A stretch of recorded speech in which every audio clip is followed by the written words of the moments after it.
Welcome to the Shreveport Connection with Tommy. This video is on your Monday Night Raw results, superstar spoilers, of course, birthdays is first, and wrestling news going around the world. Happy birthday goes to Chavo Guerrero, October 20th, 1970. Also Finley, October 20th, 1958.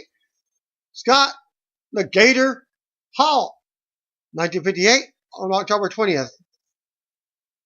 Leaping Lenny Lane, 1970 on October 20th. October 21st, Bushwhacker Luke, 1944. October 23rd, Carmella, 1987. That was the year I graduated high school. News went up from Aldo Rose on Twitter at Aegis_Rose. Something big is coming. The party is going to blow the roof off. Hashtag you can't hang with Adam. Hashtag Adam Rose. Hashtag WWE. That's a teaser about his WWE return. That was followed by what felt like a million retweets, making note of the fact that he was quite obviously teasing in the WWE return. He neither confirmed nor denied as much. Rose was released by WWE back in May after requesting as much following a suspension for a wellness policy violation. He has not done much since leaving the company, but has kept a relatively low profile. That could have helped his case if WWE is deciding to bring him back as he's teasing. Well, a picture of Adam Rose. It may be a year or so before he's seen on Raw or SmackDown. Bet on the latter part, mostly SmackDown. But the newly signed Tommy End has the look and feel of one of the WWE's biggest superstars in the past 15 years. He still wants that match with CM Punk as well. Tommy End in his own man, but you'd have to be blind not to see the physical and stylistic resemblance between he and CM Punk. Punk's departure from WWE has left an undeniable void. There are very few characters on the current roster with personas that resonate with today's fans. Like Punk, Tommy End delivers a piece of authenticity in a scripted world. Both men's upper bodies are covered with tattoos, and neither is exactly muscle bound. Their movesets are similar in that there's a splash of traditional martial arts mixed in. It should be noted that End has been studying martial arts since he was a young boy. Comically, that would make him the better suited for the career move Punk made when he jumped from the world of professional wrestling into MMA. Even more than that, from the neck down, doppelgangery, and similar in-ring style, End's persona and packaging will make him a favorite for fans who pledge their allegiance to Punk. End has long thrilled fans across the pond with his daring style, above average mat wrestling and kickboxing prowess. The 31-year-old from the Netherlands had a dark personality, and his anti-hero gimmick is perfect for much of the WWE universe. Other news, there was some pretty unfortunate news coming out of the WWE Performance Center this week as Terrance Jean-Jacques, a little-known former collegiate wrestler signed to WWE developmental contract, was arrested on very serious domestic violence charges and was arraigned on Wednesday of this past week. And as a result of these charges, Jean-Jacques has been suspended by WWE in accordance to the company policy on domestic abuse. The Eagle Tribune, a Massachusetts newspaper, reported the following on Wednesday. Terrance Jean-Jacques, 24, of 40 Lock Street, who signed a contract with WWE in April, was arrested Sunday and arraigned Wednesday on charges of assault and battery, kidnapping, witness intimidation, destruction of property, and threatening to commit a crime. He is alleged to have hit his pregnant girlfriend, Jillian Gilman, who appeared in Haverhill District Court with Jean-Jacques' parents, Teresa and Ernest.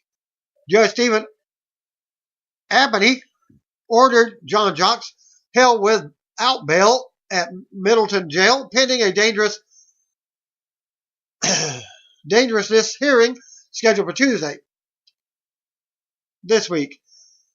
Jean-Jacques was signed back in April as part of the same class that included NXT's TM61 and 3 other people who actually appeared on Wednesday's episode of NXT: Daniel Kamela, Otis Dozovic, and Nikki Cross. Here's what WWE had to say about Jean-Jacques at the time. Standing 6'3" and weighing 265 pounds, Jean-Jacques was an All-American wrestler at the University of Rhode Island in 2015. Prior to that, he accumulated a 13-2 record in wrestling at the University of Iowa. ProWrestling.net obtained a statement from WWE following the arraignment of Jean-Jacques, which reads as follows. We have zero tolerance for matters involving domestic violence, and per our policy, Terrance Jean-Jacques has been suspended indefinitely following his arrest. If any of these charges ended up sticking, and even if they don't, it's hard to imagine Jean-Jacques sticking around in WWE much longer. If you recall, Adam Rose was arrested during a WWE suspension on lesser domestic violence charges, which were quickly dropped. Shortly after, Rose and WWE came to a mutual agreement to part ways. Well, Bo Dallas is a character needing a gimmick change or not? You decide. WWE can change out his tires, tune up his engine, or install spoilers on him, but Bo Dallas is still not going to win any races. Instead, the Raw superstar will be steady and serviceable, the family sedan of pro wrestlers. The third-generation competitor is in the midst of another reboot. The company looking to make use of a struggling mid-carder is a welcome sight, but it's hard to buy into the new Dallas, just as it was with the old one, formerly a grinding motivational speaker. Dallas has recently morphed into an angrier version of himself. Dallas has grown more intense. His eyes shoot at his opponents now. He fires at them with thunderous right hands. WWE Universe says, at WWE Universe, I should have said this long ago. Only I can believe in Bo. At the Bo Dallas, #Raw. And he recites poetry. That odd combination of elements, at least, has people talking about Dallas, something that wasn't happening when he was a non-factor for the last year plus. The gimmick tweak has come with a winning streak too. Only against Curtis Axel for the last 2 weeks. Dallas has gone from stepping stone to a guy steamrolling over jobbers. On the October 17th edition of Raw, he wiped away his last connections with the social outcasts, a faction of low-rung grapplers that has slowly fallen apart. Dallas beat down his supposedly friend, Curtis Axel. This is the latest attempt to elevate Dallas, following a brief call-up from NXT that went nowhere, and a run has passed as a pest with a penchant for victory laps. Signs still point to him not making much of an impact on the WWE stage. His peak appears to be behind him when he was NXT's #1 irritant champion. His strength is clear. Wrestling is in Dallas's genes. He's a strong mat technician, a good striker, and all-around solid performer. Wrestling Inc. praised his work between the ropes. At Wrestling Inc. on Twitter, here's the sad part. Bo Dallas is actually a very good in-ring worker, was a blue chip type prospect in FCW/NXT, #Raw. His matches with Neville at NXT showed that off. He also had an entertaining bout against Sami Zayn on his resume. His antics as NXT champion were hilarious at times. He thrived as a narcissist who wanted to be better than the world. That run generated good heat, and Dallas is better on the mic than most people give him credit for. The new shtick has shown flashes of his potential as an intimidating, unhinged character. He's not on par with his brother, Bray Wyatt, there, but he is an above-average talker. His obstacles? Dallas is ordinary. His grandfather, Blackjack Mulligan, had the advantage of being 6'9" and over 300 pounds. His uncle, Barry Windham, was a special performer at his peak. And Wyatt is a far more compelling presence than Dallas. While he is a good in every area as a wrestler, Dallas is not exceptional in any of them. That will make it tough to compete for top spots. WWE has too deep a talent pool to make way for a guy with such a modest ceiling. It doesn't help him that WWE has booked him so poorly for so long. CageMatch.net has him at a .286 winning percentage in 2015, and even with his current hot streak, Dallas is sitting at a .194 winning percentage this year. The audience is used to thinking of him as a loser. For him to catch fire at this point will be tough. He's climbing out of a canyon. It's not as if WWE found a show-stealing gimmick for him either. His new act is odd. It's not a safe bet to succeed. Greg Parks of PW Torch is among those confused about Dallas Sticks as well. As he comments on Twitter, at Greg M. Parks, I'm not sure what Bo Dallas is supposed to be. He rhymes, but he shows intensity in the ring. Evil Dr. Seuss character? #Raw. From Florida, USA, United States. This doesn't feel like Dallas' winning ticket. But with anything, long-term potential, even with WWE's backing again, Dallas is not headed for superstardom. He's a mid-carder through and through. Just as members of his family possess more it factor than him, a good number of his peers on the Raw roster do as well. Again, at WWE Universe, it's hard not to #Bo leaving Bo after the viciousness that displayed by at the Bo Dallas #Raw. Should Dallas find the ideal gimmick and WWE hand him big time opportunities? He could claim the Intercontinental Championship or Tag Team Championships for a few months, but he doesn't have enough to accelerate past that point. He's not a headliner, an upper mid-carder, nor the star his brother will be, or his grandfather was. Dallas' best hope is for longevity. He can stick around for years in supporting role much the way Heath Slater has done since debuting. It's hard to believe or believe, in his words, that he will accomplish more than that. Well, WWE's Twitter account is also teasing a Miz Maryse split, such as on the Total Divas show.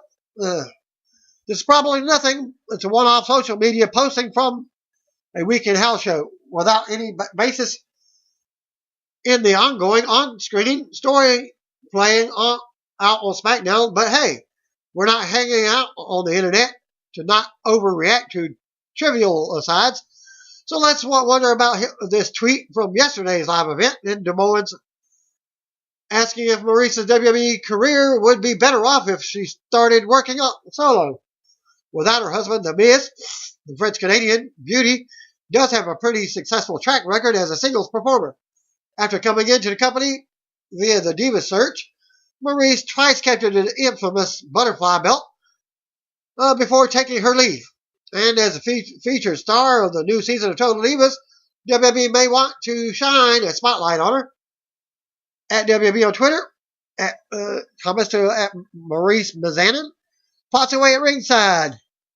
But could her future be brighter without at Mike The Miz by her side? #WWE Des Moines. Even with the title, Ms. Mizanin was always a character first performer. However, and especially as WWE tried to push their women's division as being athletically equal to the men, she might not be the best fit there. And fans' appreciation of and critical acclaim for Miz really began when she returned after WrestleMania 32 to serve as his manager. There have been none of the traditional kayfabe signs to break up or split is intimate either. Sure, they lost the Intercontinental title at No Mercy, but not because of miscommunication between the couple. If they want to raise Maryse's profile, they can do it a lot more easily by moving Miz up the card than trying to relaunch her singles career. What do you think, K-Siders? Would WWE split the A-listers, or should they? If you want to sue other news, if you want to sue TNA for money that they owe you, the line forms to the right. Wrestling Observer brought news of another new suit yesterday afternoon. This time it's Bank Direct Capital Finance, LLC. The company has filed suit in Illinois Cook County Circuit Court for $207,612.29 plus late charges, interest, and attorney fees. The lawsuit brought back at the end of September says Bank Direct lent TNA Entertainment, LLC, the parent company, back when Dixie Carter's family's Panda Energy was the majority stakeholder prior to the formation of the current Impact Ventures, LLC, with Dixie herself as principal owner, more than $400,000 to pay insurance premiums in November of 2015. Under the agreement, TNA would repay the loan 10 monthly installments of slightly more than only $41,000. The debt should have been repaid in August, but at the time of the filing, TNA still owed more of the amount for which Bank Direct is suing. Add this into the mix with monies owed to AO1 Productions, the state of Tennessee, American Express, and Billy Corrigan, and TNA's claims that they're not underwater, which look to be a huge point of order in Corrigan's lawsuit against Dixie Carter and Company, seem even more tenuous. Roger Strong joining NXT house shows this weekend in California. WWE released the Common Man Boogie remix at this link, the official theme song for Dusty Rhodes Tag Team Classic on YouTube. Triple H posted a photo on Twitter revealing that WWE Hall of Famer Blackjack Lanza and him backstage from Raw, before Raw actually. And WWE had posted video from what they use on Raw. As my feed went out during this segment, so I had to go and watch it myself at this link. Paul Heyman and Brock Lesnar segment from Raw. According to reports, Vince McMahon was not happy with the segment.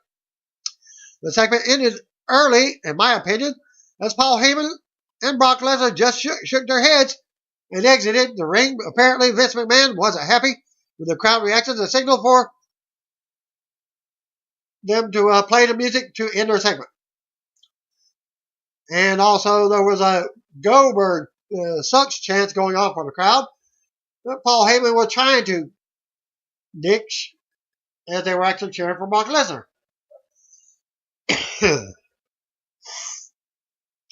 Flosports announced a 5-year agreement to stream all WWN live events, including Evolve, Shine, Full Impact Pro, and WWN Super Shows. The first event will be of Shine 38 from Weber City, Florida on November 8th. The press release states that the group will offer approximately 60 events annually, and you can read the official press release at flosports.tv. It will be cool for fans to have better access to Evolve and the other shows. One can only assume that this is the first of several Flosports announcements pertaining to streaming rights. And Gabe Sapolsky also, book it, Gabe, on Twitter. This means you can get all WWN family events for only $20 a month or $150 a year at Flosports. There will be at least 5 events per month. Why pay for it when you can also search their account on YouTube? Isn't that the better deal?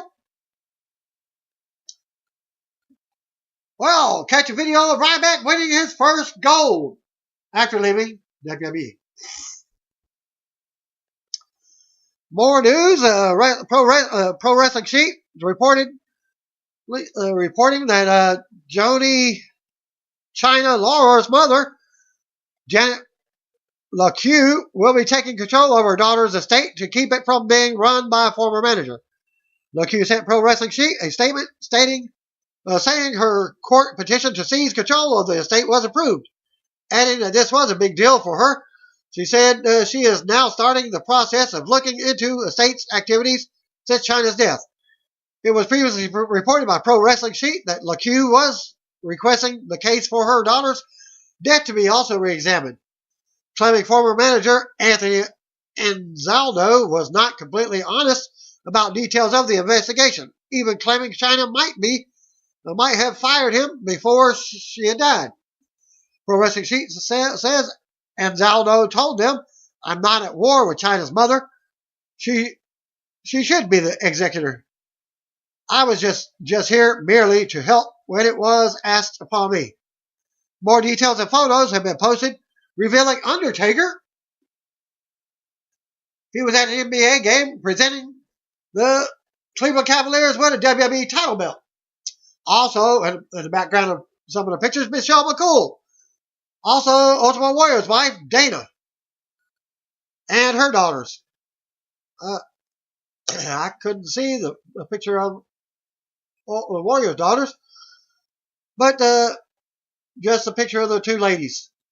Undertaker and Dana presented the team with a custom WWE title belt, as you can see in the pictures there. Thanks to Tom Gustin for texting the following results. Dark match wasn't one prior to Superstars taping, but the first match was Sin Cara, Cedric Alexander, and Les Dorado defeating Drew Gulak, Tony Nese, and Ariya Daivari. Neville defeated Titus O'Neil. More detailed results for Superstars from Minneapolis, Minnesota at Target Center. Sin Cara, Les Dorado, and Cedric Alexander defeated Ariya Daivari, Drew Gulak, and Tony Nese. There were some locals who were happy to see the hometown Daivari in action. He gave a little nod to what that was likely members of his family who were seated just to the side of the hard camera. Alexander pinned Daivari to win the match for his team. Neville defeated Titus O'Neil. Neville's pyro was quite the jolt when you're not expecting it. Titus had some fun working as a heel by joining fans at ringside. Neville hit the red arrow for the win. Raw opened up with a normal opening video. Live from Minneapolis as Chris Jericho makes his way out. Michael Coleslaw says that this is a surprise because we're expecting Enzo Amore versus Carl Anderson to start up off the show. Jericho says tonight's triple threat main event is now off. The list is missing and he's not leaving this ring until he gets it back. Well, Universal Champion Kevin Owens comes out and he says he will help Jericho find the list, but only after they take out Seth Rollins in the main event tonight. Stephanie McMahon was out next. Fan chant, "Where's the list?" At one point, Stephanie also promises to help Jericho find the list, but tells him to stop being so ridiculous. Jericho throws a fit, and out comes Rollins to a pop, who has his hand behind his back. And here's a video of most of that. Rollins has something behind his back, and Jericho accuses Rollins of having the list. Rollins plays some games with Jericho. Jericho calls him a stupid idiot. Rollins produces the list and gets a pop. Stephanie orders Rollins to bring it to her. Rollins reveals Stephanie is on the list for putting Owens inside a Hell in a Cell. Owens speaks up and orders Rollins to bring it to the ring. Rollins reveals the last name on the list is Jericho's former friend, Owens. Jericho says an honorable best friend like Owens would never be on the list. It's made for stupid idiots like Rollins, Mick Foley, and everyone else in the arena tonight. But not Stephanie. Jericho wants the list back, and he wants it now. Rollins goes on and talks about how he's going to destroy Owens on Sunday. Rollins says he thrives in the Hell in a Cell, and has been victorious inside the cell. Rollins tells Jericho to come get the list if he wants it. Rollins heads to the back as his music hits. Takes the list with him. Jericho comes storming off off the ramp. Off the ring and up the ramp. Back to Coleslaw. He's joined by Byron Saxton and Corey Graves. Still to come tonight, a contract signing with Sasha Banks and Charlotte. Also, Enzo versus Anderson. About a commercial. Back from the break. Stephanie approaches Rollins backstage, asking him where the list is. She asks concerned about tonight's main event, but Rollins isn't buying it. He knocks Stephanie around. He knocks Stephanie and her stupid husband, Triple H, for being afraid of a new champion. Rollins says he doesn't have the list anymore. It's in the locker room. Well, Enzo versus Carl Anderson. And this link. And we go to the ring. Out comes Enzo Amore and Big Cass. The promo is interrupted as the mic goes out. And so does my feed. Luke Gallows and Carl Anderson comes out with a mic, revealing that they had a good brother in the production truck help cut the mic because the sing-along time is over. They knock Enzo and Cass. Enzo proves that he doesn't need a mic to get the entire crowd to do the promo with him. The match starts with Anderson taking control, but Enzo comes back and drops him with a big right hand. Gallows provides interference, allowing Anderson to nail the spine buster at the gutter commercial. And another link for the rest of the match. Back from the break, Anderson nails a big kick. Anderson keeps control, and Gallows cheers him on. Anderson with another two count. Anderson keeps control, keeps Enzo grounded with a headlock. Enzo makes a comeback, hits a crossbody. Enzo with more offense. Anderson suckers Enzo into the corner and pulls him into the turnbuckles. Enzo counters the move, but gets rolled up. Cass distracts the referee from the floor, and he doesn't see the pin. Gallows jumps on the apron, and the referee goes to him, allowing Cass to hit Anderson with a big boot. Enzo covers for the pinfall and a win. After the match, Enzo and Cass leave while Gallows and Anderson talk trash from the ring. So the come segment, we hear from Roman Reigns and Rusev. Back to commercial. Back from the break, we get a pre-recorded video from Rusev at this link. He talks about the U.S. title match against Roman Reigns at Hell in a Cell, and he will leave with the title. Rusev says Reigns has done despicable things to he and his wife. Now he will do despicable things to Reigns in the cell. Reigns walks into the cell as champion, but he will leave crushed, Rusev promises. New Day versus Cesaro and Sheamus at this link. Which is more than highlights. We're going to ring out comes Raw Tag Team Champions New Day. Zombie Wood starts out about Sunday's match against the Hell in a Cell. Well, my feed goes out at this point again. They take shots at Sheamus before we go to commercial. Well, my feed comes back in after the commercial break. And Sheamus and Cesaro make a comeback. Kofi dodges Cesaro and he hits the ring post. Big E tags in as does Sheamus. Big E with 3 big suplexes on Sheamus for a big pop. Big E dances and runs the ropes, but he misses a splash. And Sheamus catches him with a backbreaker for a 2 count. Sheamus with a touch in the corner and a high knee. Big E counters in the corner and slams Sheamus for a 2 count. Sheamus rolls to the apron. Big E follows, but Sheamus takes control and power slams him. Cesaro and Kofi tag in, and they both go at it. Cesaro overpowers and hits a nice suplex for a 2 count. Kofi counters the Cesaro swing and rolls Cesaro up for a 2 count. Cesaro comes right back with the uppercut train. Kofi blocks an uppercut and hits the SOS for a 2 count. Big E comes back in. The finish sees Sheamus hit a bro kick on Big E for the win.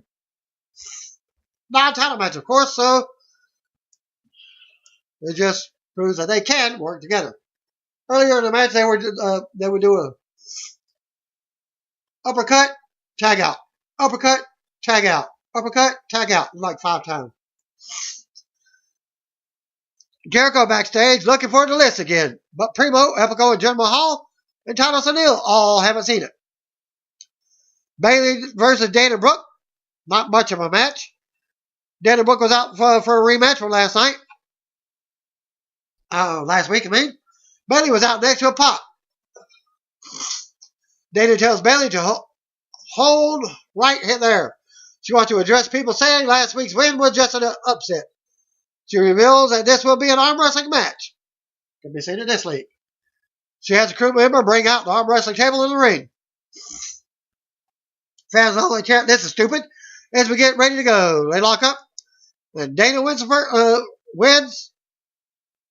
against Bayley's bad arm. Well, Bailey was trying to go left arm. Dana said no, she wants the right arm. Well, Dana wants to go at it again. This time with Bailey's other arm, the other left arm. And now this is boring chance starts. Bailey looks to win with her other arm, but just before the arm goes down, Dana nails the right hand with a cheap shot and beats her down. Bailey catches Dana and Bailey to belly suplex sends her out to the floor. Bailey's music hits and she clutches her bad arm. So the couple segment, Sasha versus Charlotte contract signing, also triple threat main event. We go backstage to see Chris Jericho looking for the list again. He sees Stephanie and tells her it's not in the locker room, like Rollins said. She better help him find it. Things get a little heated, and Jericho asks Stephanie if she sees what Rollins is trying to do here. She says he's trying to distance Jericho from tonight's main event. Stephanie talks about how busy she is running WWE, and she tells Jericho to get focused because he's in the main event, the list or not. Jericho stands his ground and says that he's never wrestling again unless he has the list. Stephanie says Jericho is forcing her hand and she will have to make an example out of him if he doesn't compete tonight. Stephanie says Jericho will be suspended if he doesn't compete tonight. She walks off back to commercial. Well, this is hinting about his leaving WWE again because his band in 2017 is back together. We'll be back doing tours. Back for the break. Curtis Axel in the ring. He used to believe that Bo Dallas last week's attack forced him to revisit his roots, which we all know go back to Minneapolis. Axel gets popped from the crowd when talking about how he carries the legacy of his grandfather, Larry the Axe, and his father, Mr. Perfect. Axel says when Bo attacked him last week, he attacked all Axel stands for, and that's not going to happen, especially when he's in his hometown of Minneapolis. Axel drops the mic and gets fired up as Bo makes his way out. And this match can be seen at this late. Back and forth to start. Axel with a close 2 count after an early perfect plex. Bo goes to the floor, traps Axel on the apron to unload on him. Bo brings it back into the ring and floors Axel for a close 2 count. Bo keeps Axel grounded. Axel fights up to make a comeback. Axel gets popped from the crowd and does some of his dance moves as he gets fired up. Axel with another 2 count. Axel gets knees to the head as the referee warns him. Bo sidesteps a shot and rolls Axel up for the win out of nowhere. They surprise Axel after the match. Axel's left looking shocked in the ring as Bo retreats to the stage with his sign. Well, prior to the match, WWE security was removing signs from Curtis Axel. Nobody else, just Curtis Axel. So to come segment, we hear from Roman Reigns back to commercial. Back from the break, we get a video package of Rich Swann. He will face Brian Kendrick later on. Jericho backstage is looking for the list again. A guy in a tie, he saw someone with the list. Right around the corner, Jericho finds the list, but Braun Strowman is reading it. Jericho says hi and asks him if he can have the list. Braun tells him to say please, and Jericho does. Braun says he doesn't see Sami Zayn's name on the list, but he does give it back. Braun walks off, and Jericho adds him to the list. And that link.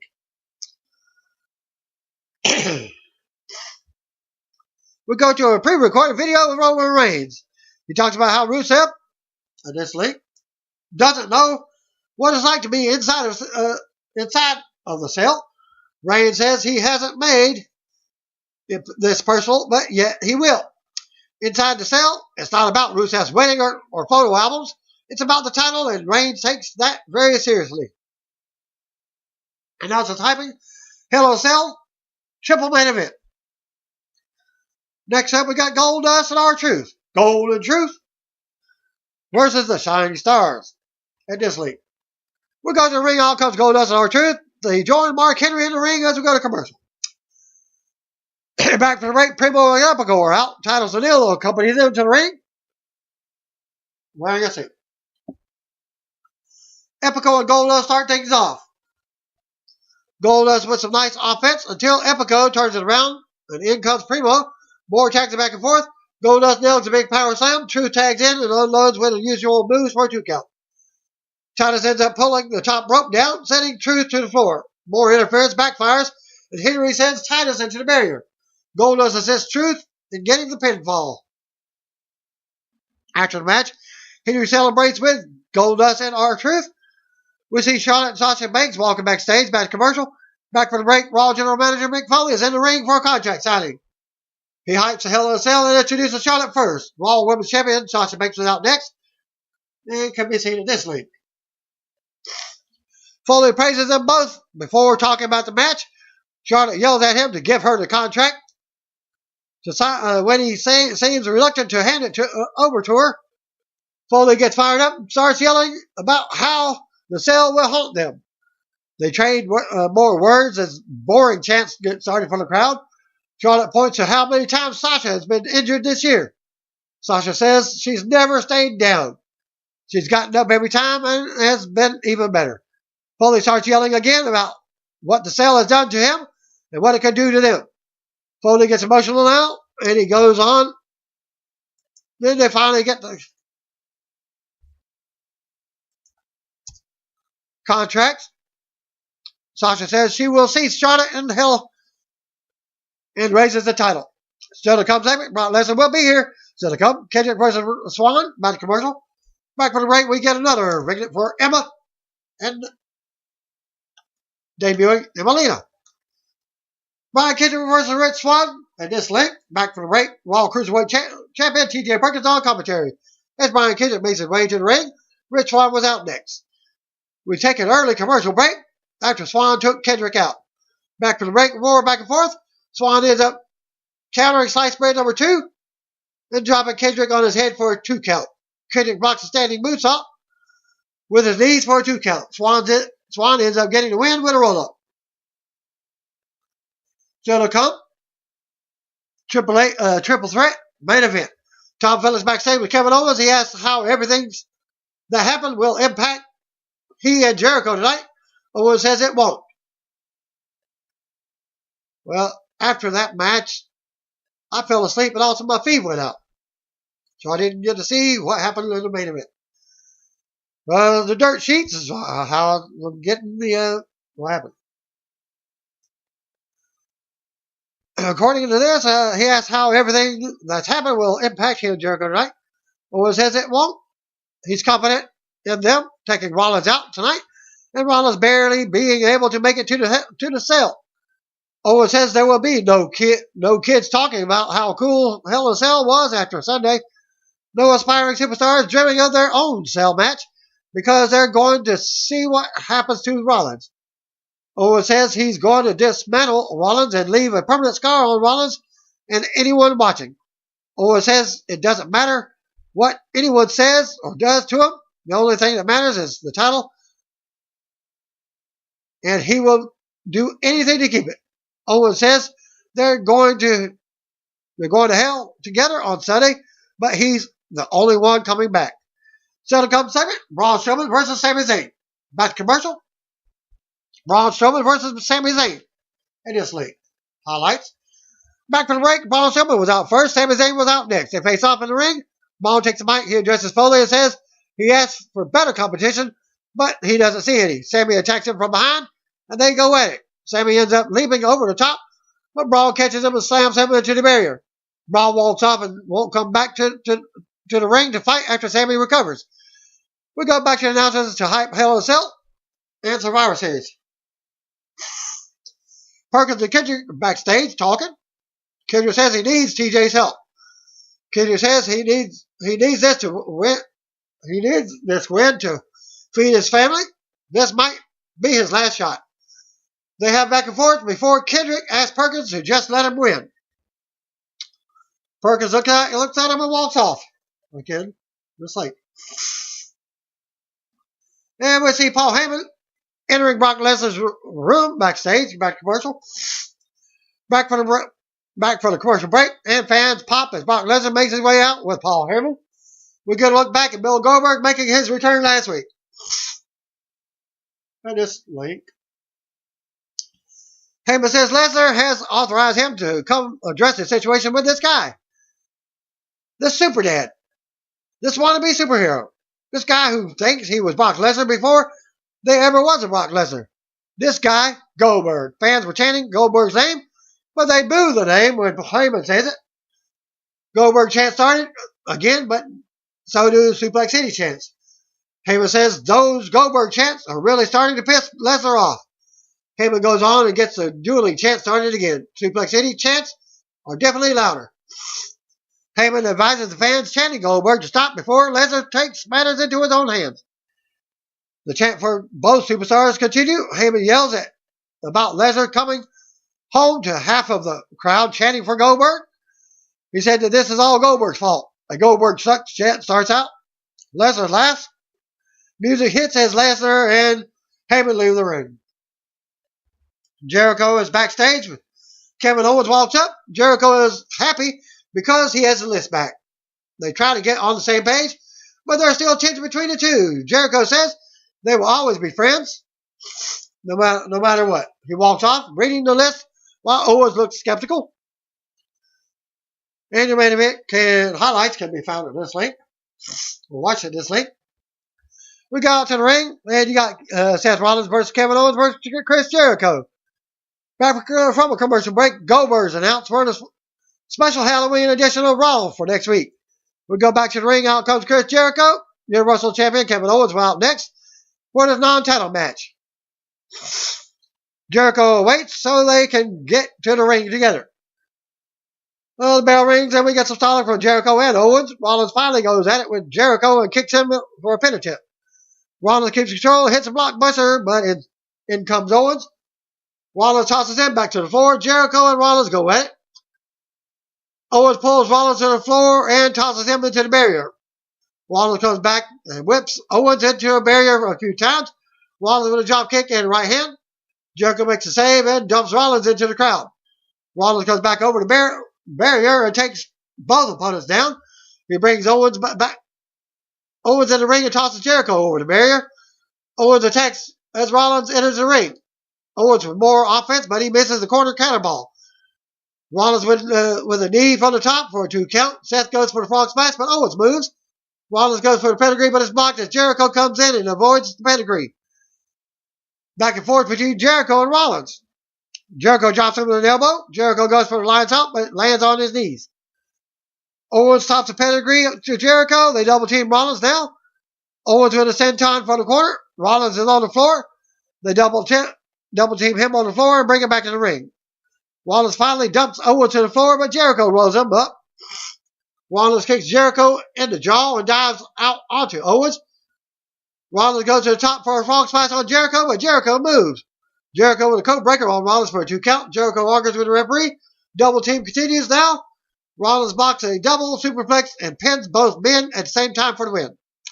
We're to the match, Seth Rollins. After the bell, Rollins goes to the floor as Jericho and Owens are shocked.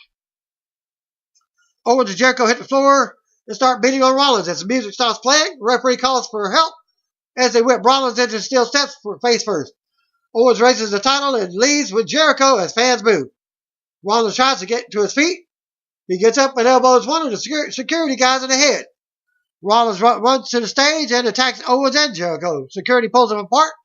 Rollins runs back down the ramp and tackles Owens again. Officials try to pull them apart, but they keep getting free and attacking. Owens slams Rollins into the ring post. Owens grabs Rollins and powerbombs him into the side of the step, or onto the side of the apron. Officials check on Rollins as Owens stands over them. We get a replay as Owens talks trash to Rollins. Owens marches to the stage and retrieves his title. He runs back to the ring and raises the title in the corner to a mixed reaction. Raw goes off the air at that point. What happened after Raw goes off the air? Roman Reigns defeated Rusev in a dark match. Main event, which can be found at this link. And y'all you can also see photos of social media as well. On Twitter. Thanks to David Stegura and on Twitter as well. Roman Reigns versus Rusev. Hashtag Raw Mini. Hashtag dark match. Hashtag WWE mini. Picture also in this link. Also, gwood0101 on Twitter. Thanks again. And that concludes my Raw results and dark match main event. Superstar spoilers for this week. See what will be it. By the way, if you don't know, just call me brothers and sisters.